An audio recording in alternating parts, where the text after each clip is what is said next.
Welcome everyone to this Black History Month event on the screening of a documentary made by Kiel medical students who are now foundation year 1 doctors. So a little bit of the plan for today. We have an audience here and we have audience online. So welcome everyone here and online. We'll do a screening which will last about 20 minutes. It will be differently displayed, I think, for us here and for people online. And then we'll have about maybe 35-40 minutes for a discussion. With a panel that we have here, we'll do a little round of introductions after the screening, but let's watch it first and then let's kickstart this event. I will leave some kind of housekeeping things for later on, okay? So let's get it.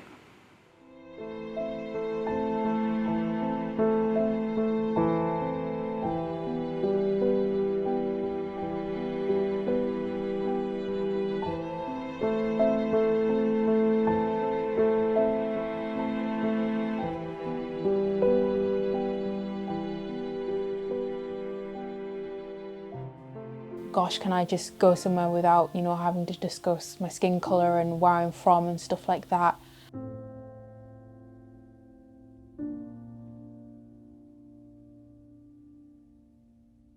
You must have come from abroad, you must have done something else before you came here.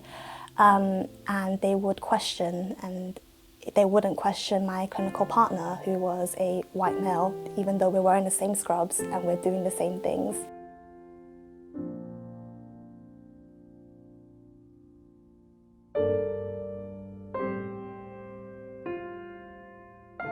I think racism kills people.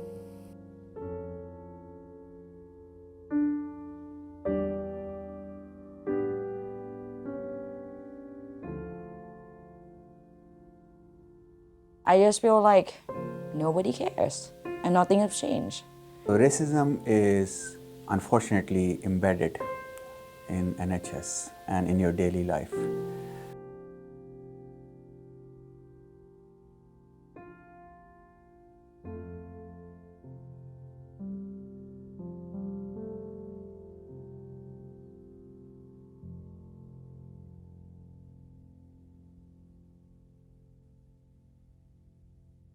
It can be as blatant as somebody saying to me, one of the problems with the medical UK healthcare system is that there are too many Asian medical students. Now, when somebody says that, that's pretty blatant racism, but they were pretty emboldened to say that, right?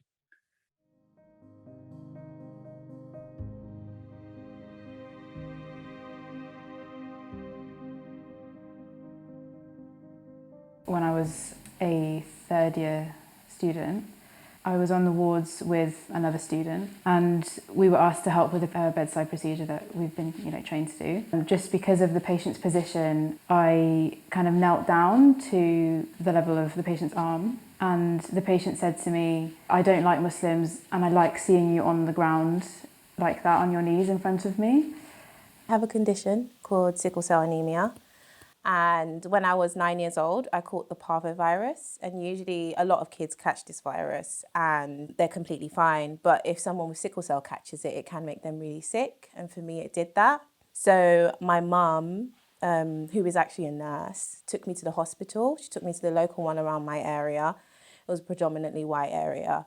And when I got to the hospital, they didn't check my blood. They didn't check anything. And they sent me home and they said I was completely fine. When I got home, I was completely unresponsive. And my mum, I remember her saying, "My child will not sleep in my house like this." So she drove me like 30 minutes away to another hospital.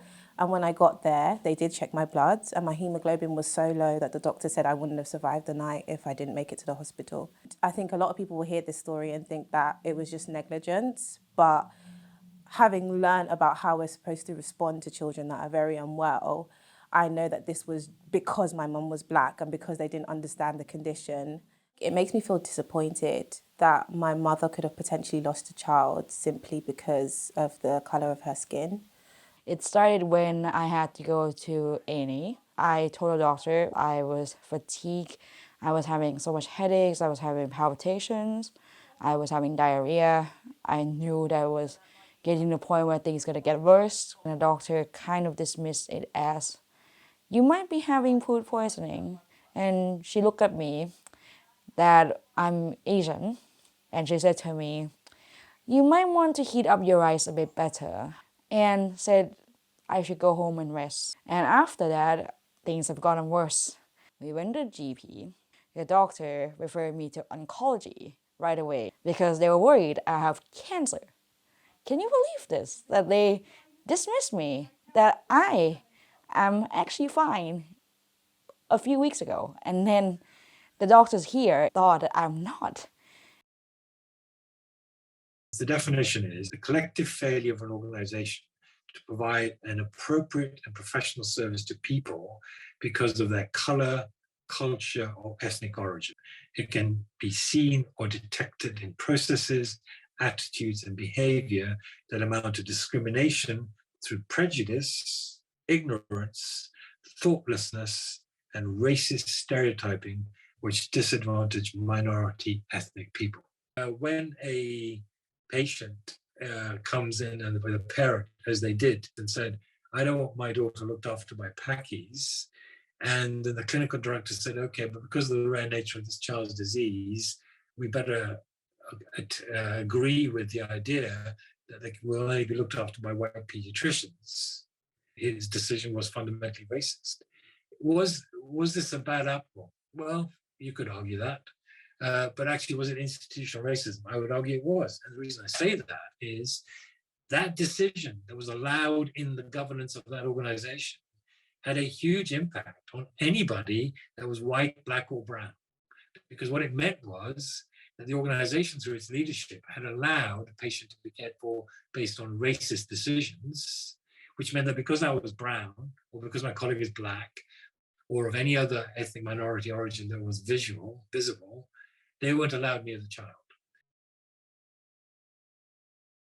So this is very clearly described by Roger Klein as a snow white peak effect. As a human tendency, you would like to hang around with the people who looks like you, talk like you, and think like you. And that's very clear in top level of NHS leadership. So consciously or unconsciously, you will hire those people who exactly I describe. And then you create what we call as a snow white peak effect, because everyone on the top layer is white and everything underlying is people of color.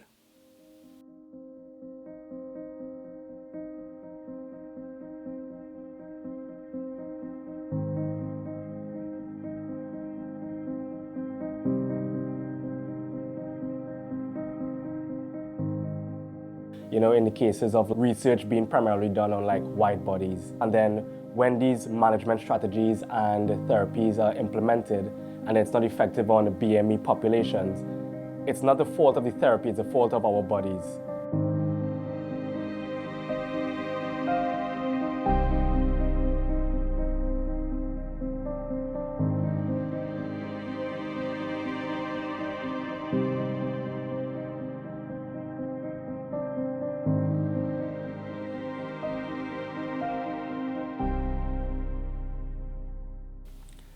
Is everyday incident which hurts.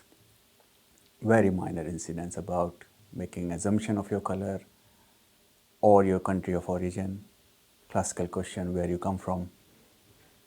And there's a lot of reason people ask that question, and not all the time is related to racism. And the very simple question like Brexit happened, when you're going to go home, when you're going to go back, or after the ward round you hear, they don't look like doctor, I don't know who make them doctor. It's small things like, well, they don't feel small when they're happening, but when you see a patient and they think you're the nurse, or when people can't be bothered to learn my name or spell my name incorrectly or tell me, I'll never remember your name. And it's things like that that just make me feel really sad that I'm being probably treated differently because of the color of my skin. In 2020, when I was actually working in a tertiary centre hospital alongside many other colleagues, the majority of which were British-born, white medical students, I remember for lunch actually, I was sitting down with two other colleagues and I was speaking to them, and one of them actually asked me why I speak so ghetto. I think in that moment I kind of froze a bit and I was quite shocked. I didn't really know how to respond. When I was at my GP placement and at the end of my block, my main good comment was that I spoke very good English and there was nothing else on my to do with my clinical skills or to do with anything else. It was mainly just I spoke very good English despite me growing up here. Whilst during medical school, I was actually on an oncology placement. The consultant goes on to ask me, oh, so why is it you decided to do medicine instead of going into hospitality? What do you really respond? What do you really say to that?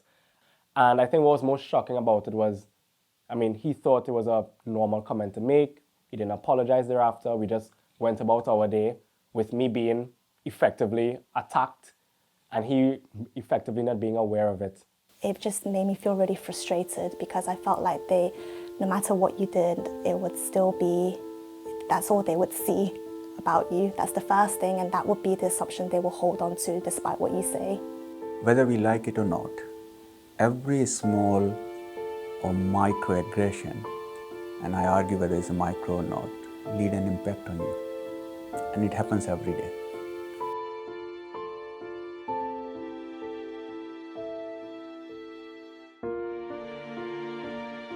Disappointed. Anger. Sad. Inferior. Inadequate. Frustrated. Unequal. Worthless.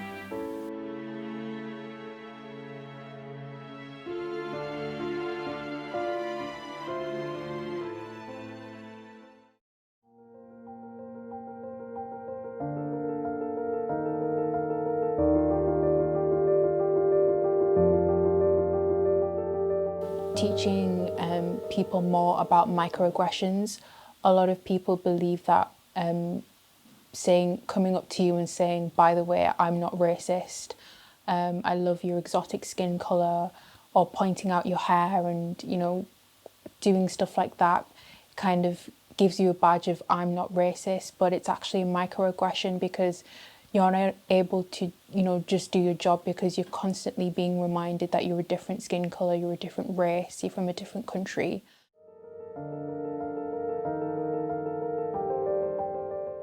We need to diversify medical education and provide resources that include all people of colour, like the Mind the Gap textbook or the Brown Skin Matters Instagram.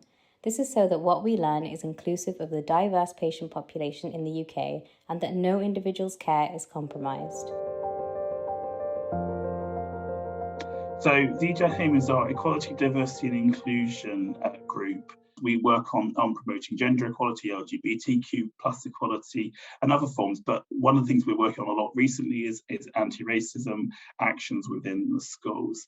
So we've instigated a number of other committees within the school. So this includes our Decolonising the Curriculum Network with the Raising Concerns of Discrimination group and the Professionalism group.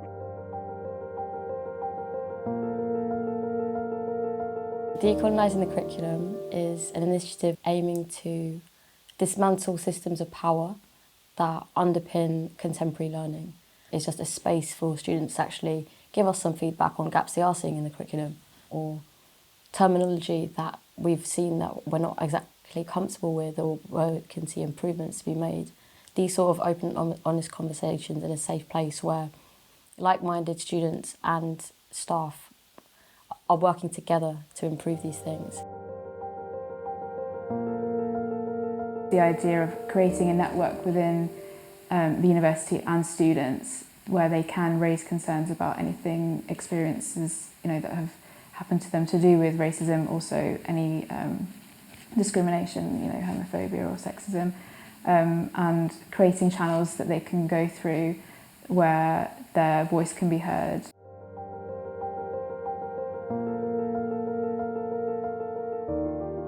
And this is again starting to look at how we work with our placement partners to try and create more professional environments to make sure that they're actively promoting anti-racist actions.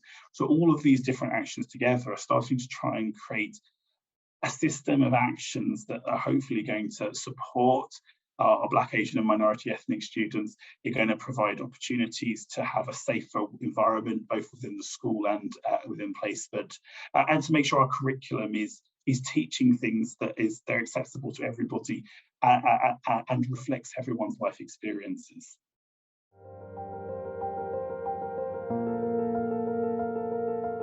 By empowering staff and student collaboration, the Midlands Racial Equality in Medicine Network aims to unite institutions across the Midlands to tackle racial inequality within medicine. We currently have gained commitment from the University of Birmingham, the University of Kiel, Leicester, Lincoln, Nottingham, and the University of Warwick.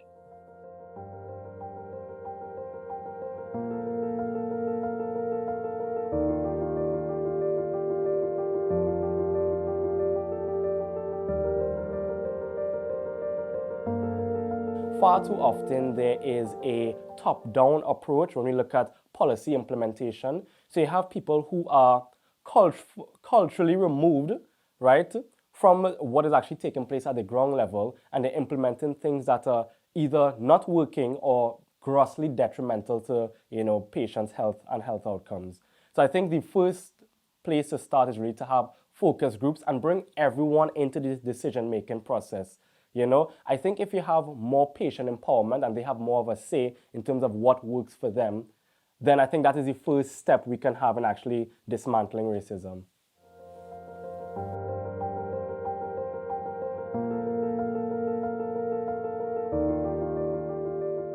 Working with communities, getting staff who understand culture, communities, race, religious aspects of a certain group of people, so that we're not making assumptions, so that we're working within communities. There need to be active recruitment processes on a senior position of people of color and female to bring that kind of diversification. So unless there's an active diversification of top layer, you would not like to see any change.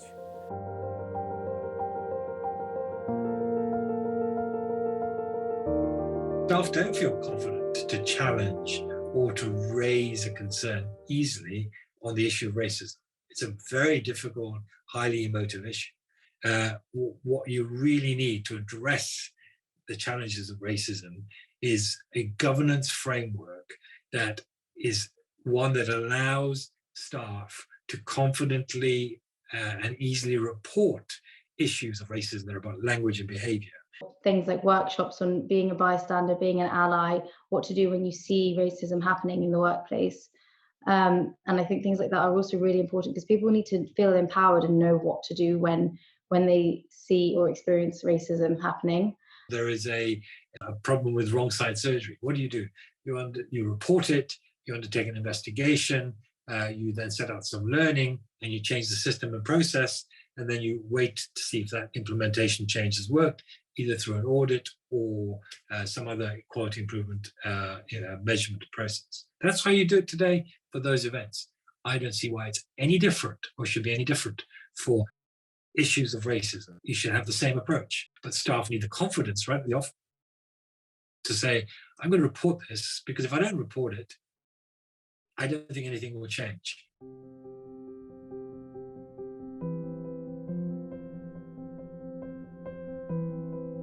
The advice I'd give to someone that's experienced racism is that their experience is real and how they feel is valid. Shout it out, call it out. Don't live with it because it's not fair. Make a big noise. There are people who are going to help you. There are organizations which are going to help you. Stand up tall. It's okay to be who you are. And remember, you're great.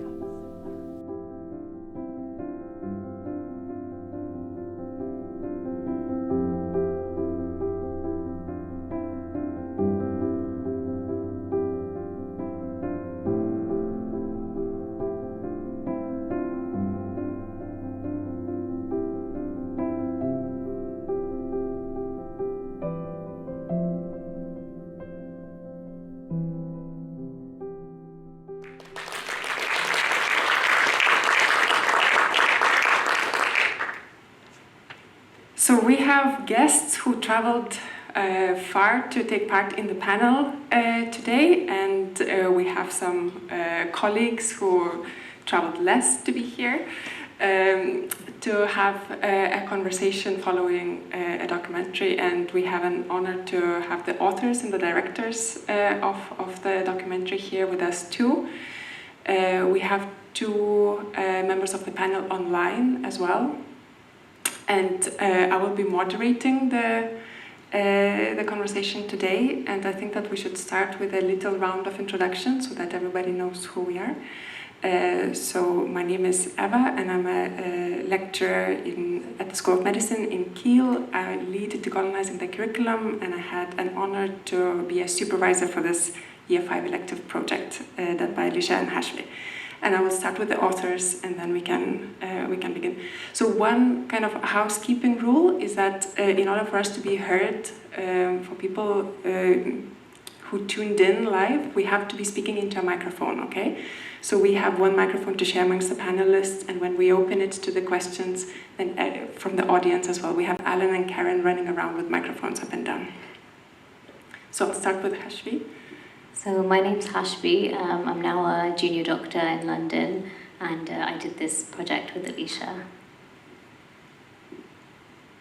Hi, I'm Alysha Harun. I'm also a foundation year doctor, currently working at Oxford, and we did this project together.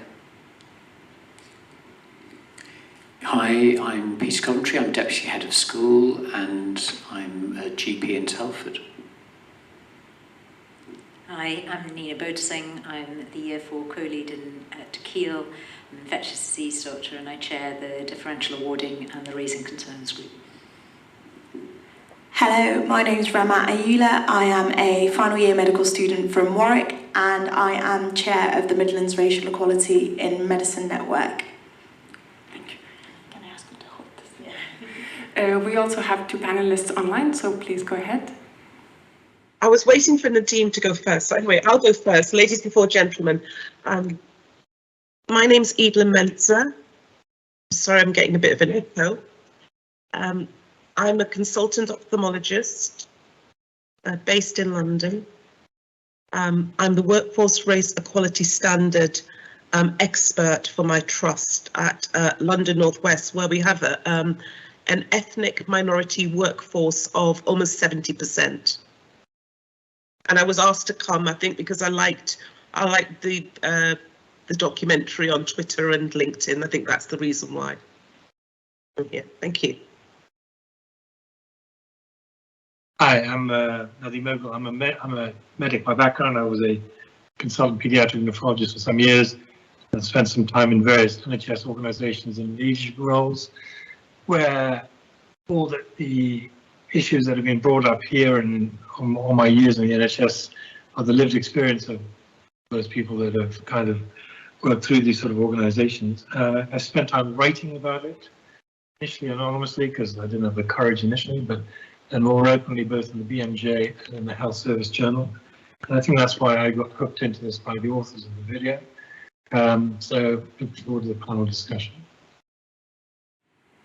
Thank you so much, everyone, for being here. I have prepared some questions as a chair just to kick start it, but we are open to questions from the audience and from the audience online as well. So let's have a discussion all together. So I will kick this off with a question to Alysha and Hashvi about the making of the documentary. So it would be really great if you could tell us a little bit about how and why did you decide to make this documentary, what served as triggers, as inspiration, how did it come to be? So I think the thing that kickstarted it was I had my own experience of racism whilst I was a student, and I sort of confided in Alysha about it. And we had a long discussion, and at the same time we were talking about elective projects as well, so we thought we wanted to do something worthwhile, something meaningful to both of us, and we just thought of this idea and decided to go with it. Yeah, I agree with Hashvi. it wasn't just Hashvi's experiences as well. There was a lot of experiences that my peers shared with me, and I thought that it wasn't talked about enough. So we decided to do that as an elective project. My parents are both documentary filmmakers, so they aided us in like giving advice into doing this. So it kind of worked out well. And what were the most challenging aspects of making it? I think initially it was trying to find people who would feel comfortable sort of sharing their experiences, sharing their thoughts, because it can be a really difficult thing to talk about with some people. But also listening to the stories and hearing what other people have to go through on a day-to-day basis. It was shocking, some of the stuff. So yeah, I think that was quite difficult. Yeah, I agree with Hashvi. I think those two aspects were probably the most challenging for us. I think also not having that much support in the beginning from people was a bit challenging, and having to kind of find people by ourselves and kind of fund everything by ourselves was also quite difficult. Thank you. Can I now jump to Nadeem, just kind of building on Hashvi's point of recruiting participants. I just wanted to ask you how you were featured in the film, and I just wanted to know what made you get involved in this project. Well, I mean, I think they needed a fat old Asian dude to start with, right? So that was me. But I think I remain constantly interested in how to solve this really complex issue, and writing about it is one way of trying to build a narrative and a discourse around this complex issue, for sure. And then people make all sorts of efforts in different organizations doing different things. I thought the idea of a video, I mean, remember, we now live in a world where I think people don't read anymore. And if they read, it can't be more than a minute long. An advert cannot be longer than 15 seconds. So I was really keen to support a video approach, although this is obviously more than the 3-minute video that TikTok allows. But video consumption is a very common way of consuming knowledge, information, and understanding of the world we live in. So absolutely a good way of adding to the discourse. Okay, thank you. And what were the biggest learning points for you, Alysha and Hashvi, as the authors of the documentary? I think for me personally, it was to speak out about these kinds of things and to talk about it and to make a noise about it. I think when I experienced what I didn't tell anyone. The only person I told was Alysha. And a lot of the time, I think you find sometimes it's a bit confusing and you don't know whether it's you that's the problem or whether it's an actual issue. So I think definitely speaking about it, talking to people, and when you see it happening, to call it out, because I think then that deters people from doing it again. Yeah, to add on to that point, I think since I'm Malaysian, but I'm white passing, so I wouldn't get as much racism as someone who has darker skin color. But for someone who's white, it's important to call out when it happens to someone else. And I think it's a learning point for me that you always have to learn, always have to understand what's going on. And sometimes they're afraid or someone's not confident to speak up against it. And it's kind of your responsibility to do so as someone who doesn't experience it. And how did you react? And now we will open up to the wider discussion as well. Such a wide audience, did you expect to have 120,000 views? Yeah, how do you feel about that? We felt really shocked, not going to lie. I think we thought there was going to just be 100 people watching it, family, friends mostly. But to have 100,000 was, I think, very overwhelming, very shocking. And also, I think we received quite a lot of positive comments. So I think that was very nice to see that people felt that they related to it and that they learned something from it. And that's what we wanted in the end. Yeah, I think it was definitely overwhelming and shocking, and I was I was quite happy at how much like positivity we got and how much support we got from people, and it was nice to see that there was a lot of people that care about this issue and want to do something about it and want to learn from it. And now to open up wider, why do you think this video had such a huge impact? Why does it have such a wide and still growing viewership?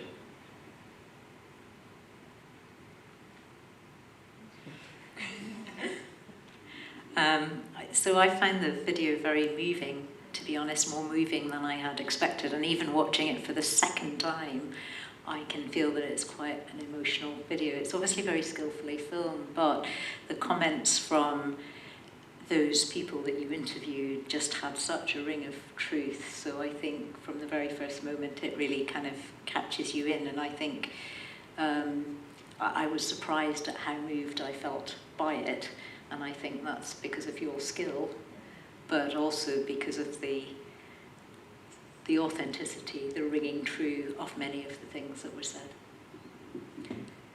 Yeah, I would completely agree. I think it's a really powerful piece of literature, I guess, especially because it's showing the really authentic views, but also it's offering suggestions and real-time solutions that people, suggestions that people think can help fight the problem. So I think sometimes when you talk about racism a lot and you talk about subjects that are actually quite harrowing, it can be easy to get disheartened or think that like, oh, actually, well, this is a huge problem. How would we ever tackle it? So I think part of the positive reaction could be due to the fact that people are offering suggestions and based on their own lived experiences about what they would be finding useful. We have Evelyn online. Yeah, I was just listening to what everybody was actually saying, and I think that one thing everybody has to remember is that a lot of the evidence that we have in terms of data format comes from the NHS staff survey, which has been in inception for like a decade or more. The Workforce Race Equality Standard data has been publishing reports since 2015. And when you look at all protected characteristics and you look at the NHS workforce, which is about 1.2 million, and it's about 50% or so people that actually fill in the staff survey, the commonest reason why people give for discrimination, you know, because everybody will think it's like gender, disability, everybody finds it much, much easier to talk about comfortable things like sexism, you know, homophobia, and people find it extremely difficult to talk about racism, and yet that is the commonest reason, almost 50% of why people experience discrimination, with all the other protected characteristics near the bottom of the graph in a downward trajectory. Whereas you go from 2015 to 2022, it's going upwards. And also what you have to take into consideration is that that's quantitative data. So what the documentary does is it provides a qualitative aspect that goes along with the quantitative data. So you've got data plus stories, and that makes a very powerful message. Thank you. And I wanted to now ask a little bit, again, back to Alysha and Hashvi. Sorry for the spotlight, we will go then to the wider things a little bit in a second. But what reactions have you received from colleagues, from friends, from anonymous viewers? How are people reacting besides the quantitative just numbers of viewers?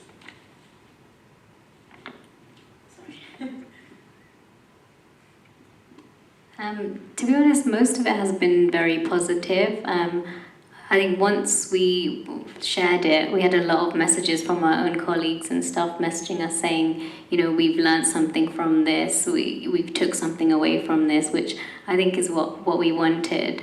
Obviously, we have got a few sort of negative comments and things, and from probably closed-minded people.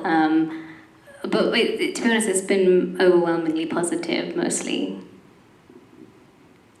Yeah, I agree. It's been nice to have the messages that people support the documentary and people have learned something. I think that was our goal in making it, that people would take something away from it.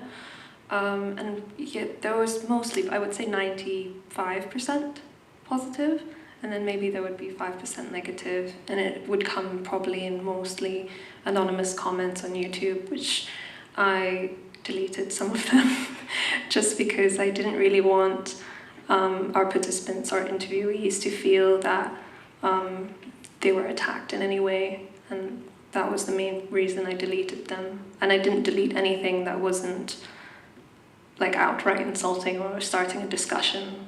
I just deleted insulting ones, which was understandable, but yeah, I would say overwhelmingly positive. Great. And now to open it up a little bit, Nadim, would you like to say something? I'm just interested in the deleting of the very insulting comments, because I mean, I would have thought, I would have argued leaving there to reveal something of the world, because the world is exactly that, right?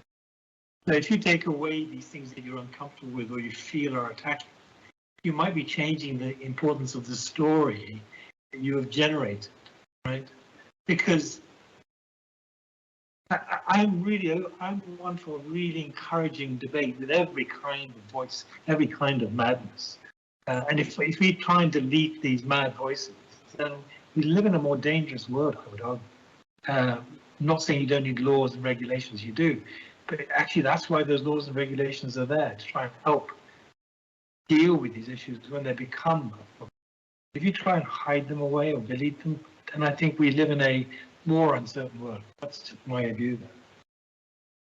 Can I come in there? I would agree 100% with Nadim. Because as I was listening to the documentary, I said, I think what we want our colleagues to do, because honestly, at the end of the day, people of colour, we're not the perpetrators of racism. We didn't create racism. Racism is a power construct, and it's not for us to necessarily, eradicate racism. And that's where we need, and I actually do not use the word allyship like flippantly like that, because to be an ally is not something that you can just dip in and dip out of. You can't just like be an ally just because you put a black square on something. It's a committed, it's a committed lifelong journey of learning and education. All right, it's an acknowledgement that racism exists. It's so much more than just saying I'm an ally. So what I would like people to do more of is to change from bystanders to upstanders. That's the preliminary, the kindergarten type level of journey part, because there's a journey, your journey towards anti-racism. It's not a sprint, it's a marathon, and it requires a lot of education and learning on both parts. So I would say that it would be, if the comments had been there, it would have then been good for the for the bystanders to have then just swooped in there, and become upstanders and, sort of like deal with that situation. Yeah, I think we did discuss it at some point, whether or not to leave them there.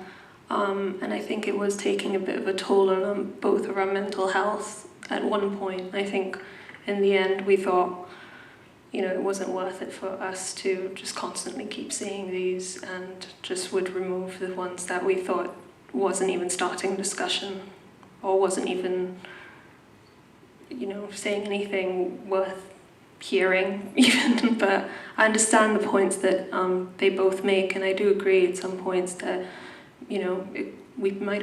we should have maybe kept them on there and see what kind of responses we got against those people. Let's move on now a little bit to the school, and then we'll move on to even wider to other networks. So, Peter, where do you think this project sits in the school's anti-racism agenda? I think it's a really interesting question, because I wouldn't want to claim your work as part of what we as a school have achieved. I think what you've achieved transcends what we've achieved. And so if I talk about where it fits into our agenda, I'd want that recognised at the start, because I think your work has been phenomenal, and I wouldn't want to be seen as almost trying to get any of the credit, because this is absolutely standalone work which has been extraordinary.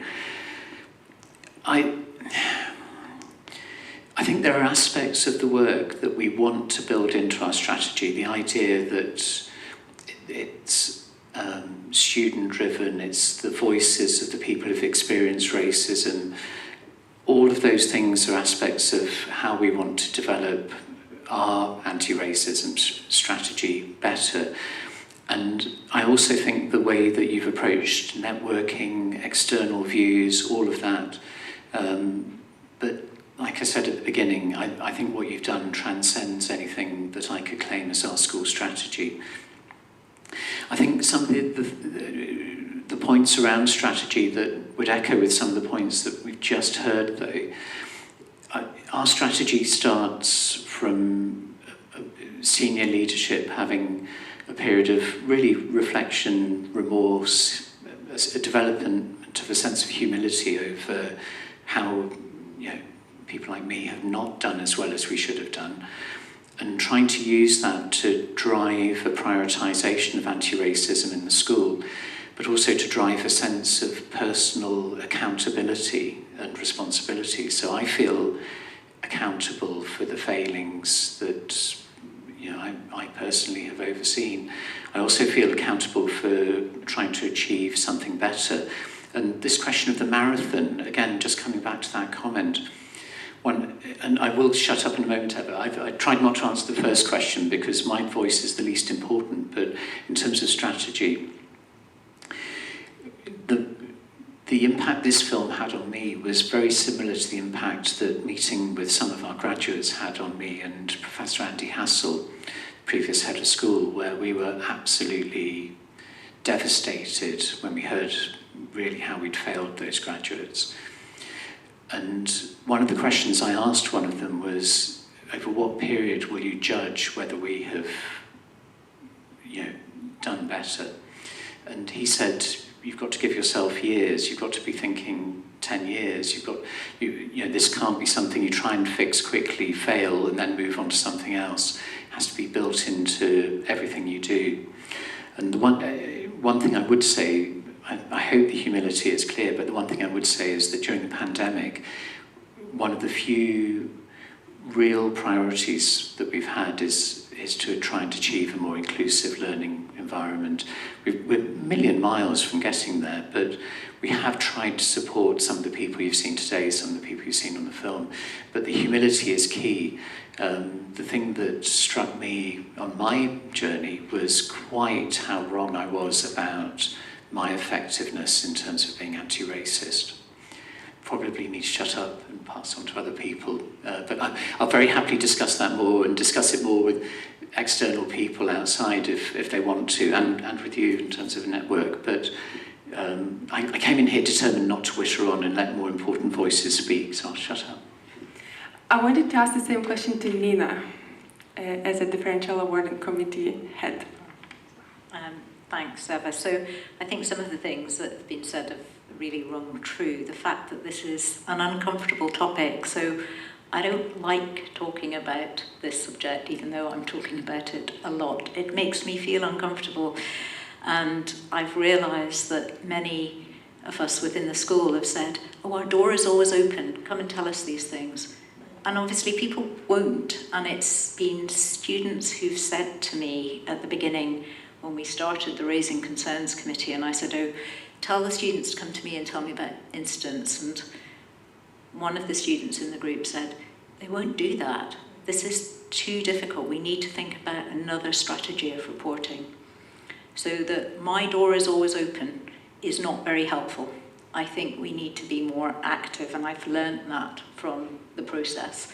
And some of the things that people have said have really echoed that. It is not something that we want to be discussing in terms of enjoying discussing it, but we need to make it more comfortable, and things like the film, the documentary, will just empower people to begin to feel more comfortable. But I think as a school, we need to be thinking of different strategies that will allow different voices to be heard.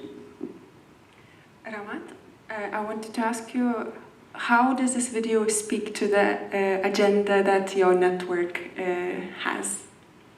Well, I think this is exactly the kind of thing that we want to raise visibility for. So one of our main goals, I guess, is to increase the visibility of research done by students from ethnic minority backgrounds or even clinicians as well. And that's really what is happening here. You know, this not through any doing of our own, but completely through their own doing. Like we said, the documentary has gained widespread success, and lots of different people have done it, and we're really happy to have been asked to be a part of that.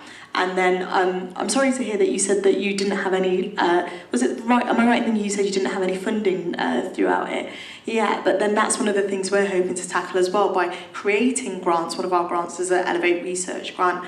It's a grant of £1,000 that students can apply for to do projects like this. So then I'm sure if you'd have known about it, that could have been something that could have helped alongside it. And that's just showing that it's something that we're really passionate about by getting more people to do research, but also not feel burdened. We also want to feel like they're being supported to do these kinds of things as well and raise the visibility, because the work is happening. That's what we've noticed. All the different institutions are doing the work, but we just need to come together and work together.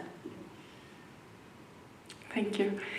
So, and now with the wide questions, we have 10 minutes left. I don't want to set the questions myself, so if there are any questions from the audience or from the online audience. Oh yes, Joe. Karen is behind you. This is a question to Evelyn. Hi, I'm Jo Prothero. I lead for general practice in the Undergraduate School of Medicine. I'm just wondering, I'm interested in the fact that you said that the trust that you work in is 70% black and ethnic minority. Do you still have the Snow White peak effect that was mentioned in the documentary or not? Got a pint of Guinness. So basically, the executive is like almost 100% white, right? Literally. We've just appointed, I mean, we're talking about the CEO, Chief Nursing Officer, Chief Medical Officer, Chief Operating Officer, Deputy, blah, blah, blah. We've just literally appointed about 6 weeks ago the Chief People Officer, and she's black. But as I said, our workforce is 69 to be exact, 69% black, Asian, minority, ethnic. And it's not just at the level of the executive board. If you then look at clinical directors, the people who hold senior leadership positions as clinical directors or nurse, matrons, nurse leads, etc., etc., it's the same thing.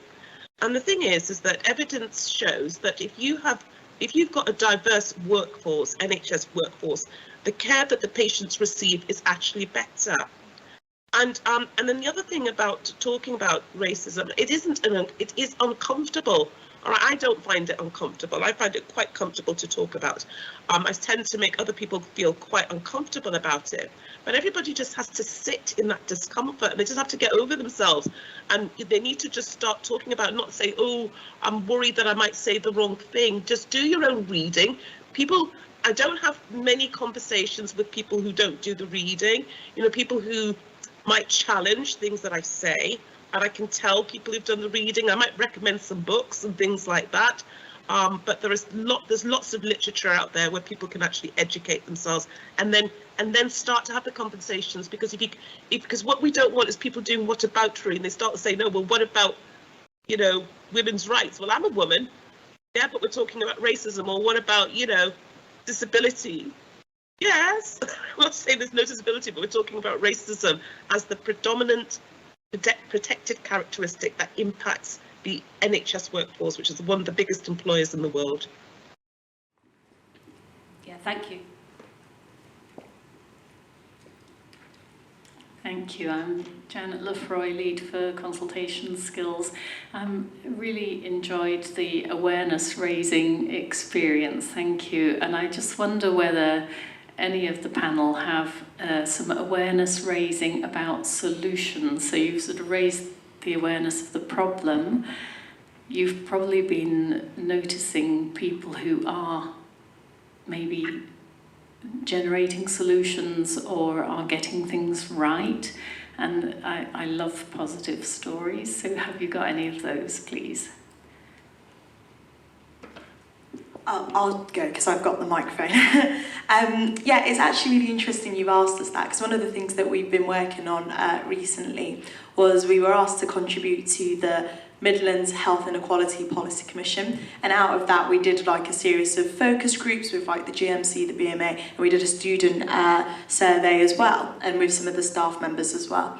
And out of that, we've actually created a list of recommendations. The Policy Commission's yet to be published, but we've outlined a list of 10 kind of suggestions for all the different partnerships and the bodies that we've talked to about how we can tackle racial inequality within medicine. And through doing that research, we actually found a number of solutions, like you mentioned. Like one of the things that we found that's really people really like is partnerships, and staff-student collaborations as well is really powerful to help build trust within the institutions. And then that's one of the things that you can, that help combat the feeling of like, oh, I don't want to report. A lot of the times people don't want to report because they think nothing might happen, or because of the burden that they would feel personally. So actually really focusing on building trust within the institutions is probably the main factor that we found across all the stakeholders that we asked to participate.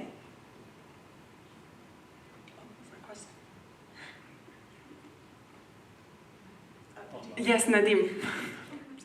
Yeah, very quickly, I know time's running short. Two kind of comments. The first is, going back to the earlier question about, the proportion of leadership that is white versus representative of organisations.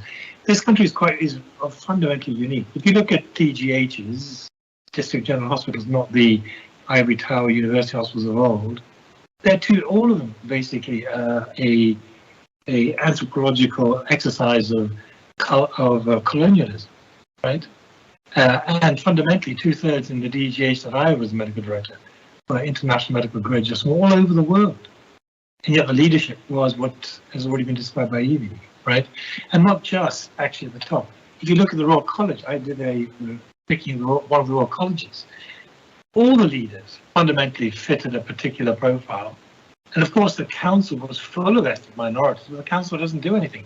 It's a sort of tick box to keep the ethnic minorities happy that they have a place. But actually, it's a pointless council of 50 people that don't make any decisions. So this isn't just about an aspect of the NHS. It's something about the nation one has to be really mindful of. I mean, we're talking about, of course, healthcare.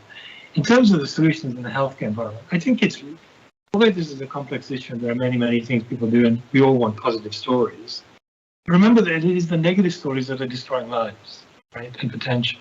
So it isn't something that is nice to just listen to. I've been in meetings where white colleagues have said, well, I'm really glad we're doing this because it's made me more aware. And I just want to scream, right? Because it's about action. It can't just be about being made aware. And it's about using governance frames that say, these are the rules, people. This is an incident. We need to investigate it properly. And if you have to fire somebody, bloody well fire them, right? When I say that, and I know that sounds one extreme end of a solution, you can be as kind as you like to racists and blame their parents. If nobody's born a racist, I get it. But actually, if you're a racist and you're impacting on people and teams and communities and organizations, do something about it, right? We are not in the game of re-educating these people. We are here to run organizations to serve people. Re-education. Well, go to China if you want re-education. We don't play that game. We have laws and rules. Use them. We don't use them. So I'll just tell you very quick thing. I was alerted to a very popular interview textbook that's used by lots and lots and lots of doctors to help them with their interviews for when they want to go on to the specialist training programs. And unbeknown to lots of people who've looked at this book, thousands of people, there was a racist question and answer. The question was no issue. It was your you're the patient, you're the consultant, the patient doesn't want to be seen by your black registrar, what do you do? So then that question and that scenario is very common, all right? You do get, I don't want to see a black doctor, I don't want to see an Indian, Pakistani, Bangladeshi, whatever, doctor, what do you do? Well, what you don't do is just, what you don't do, which is what this, the model answer was find another doctor, check that, it was just so, anyway, the long and short of it is you can just get the gist of the situation where they said, maybe the patient's got what reasonable reason could you possibly have to be racist, all right? And this had been published, like 2 editions of this book, until a medical student called Rachel Harlow, she's actually dual qualified dentist and medicine. She did a TikTok video, and somebody alerted it to me because I was sharing the session on racism in the NHS for my college, the Royal College of Ophthalmologists. So I reached out to her, and she said, we told all the publishers about it. So they withdrew the question from edition 3. So I wasn't having any of it because editions 1 and 2 were still in our NHS library. Anyway, it got picked up on Twitter. If I didn't have Twitter, my head would explode, by the way. Somebody picked it up, the deputy lead for HEE for NHS library. So they withdrew, they put a call out, and it was kind of like decolonizing the curriculum because they withdrew those books. Rachel and I then offered to rewrite the question with the appropriate model answer, talking about NHS zero tolerance policy, talking about the steps that you would go on, if you had a racist patient, and we added another caveat. We added a racist colleague, a senior colleague, because trainees and juniors and people who are junior, it's very difficult to call out racism from somebody who's senior. So we put the model response to a junior calling out racism from a senior person, and lo and behold, they added us as authors. So me and Rachel have published, and then they gave that book to all the NHS libraries for free. So that's my contribution with my outbursts on Twitter. That was the outcome. Thank you. Anyone else would like to respond to this question? Yeah, on a similar line, we have been raising these sorts of issues. There are racist patients within Royal Stroke. We now have a commitment from the Chief Executive, and we are banning racist patients from our trust. So letters are written, and we've got now a pathway, if you like, that will lead to that and help to empower more and more people to actually take action rather than, as you've said, accept some of these things. So these are very positive steps, but I agree, I think there's still some way to go. I think we're on time now, but if people have to leave, they can. But if we have some burning questions, we can take some more, not to leave us hanging here, because I saw some questions. Yes. Andy McEwen, I'm the undergraduate lead for medicine at Keele. Some of it has already been touched on in other guises. I was just thinking about medical education when we were talking about role modelling and leadership. In the sort of middle grade, in inverted commas, level of medical education, we often find there's a real diverse workforce. And talking as a white male lead in undergraduate education, sometimes that's not translated above that. I'm just interested to see whether people feel that that's the same problem as it is in, clinical leadership, or there are other problems.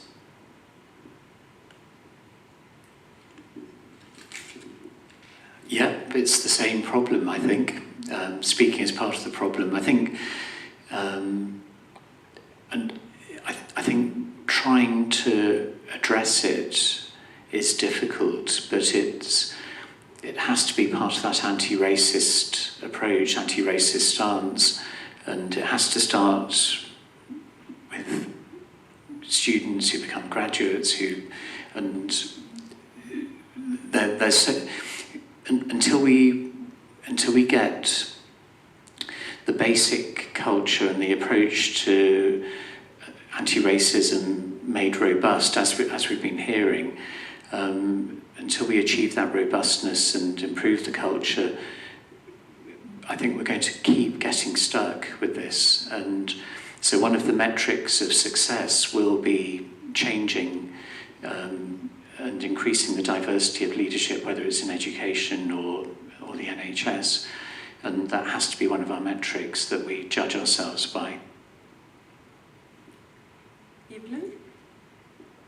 Yes, so, well, I apply. Oh, Nadeem. Oh, Nadeem's got to go. Bye, Nadeem. Thank you so much, Nadeem. Thank you, everybody. Bye-bye.